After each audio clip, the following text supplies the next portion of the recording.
që si që kemi thënë, psikanaliza vetë në thelb, është Talmudi. Është një shpikje që ata e bën për veten e tyre, për të trajtuar perversionet e tyre, dhe në ngjitën e gjithë gojinëve të botës, na folur për kompleksin e Edipit. Ç'është kompleksi i Edipit? Ishte incesti midis djalit dhe mamas. Ishte marrëdhënia incestuale në familje dhe trajtimi i ekzistencës tonë sikur ne jemi gjithë perversa.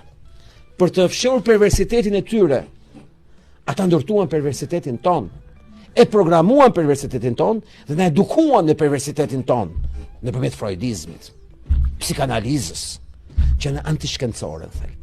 Dhe askush s'ka shpëtuar nëpërmjet psikanalistit. Përkundërzi, janë zhytur për herë më shumë në perversion, sepse është programimi i perversionit. Dhe këtë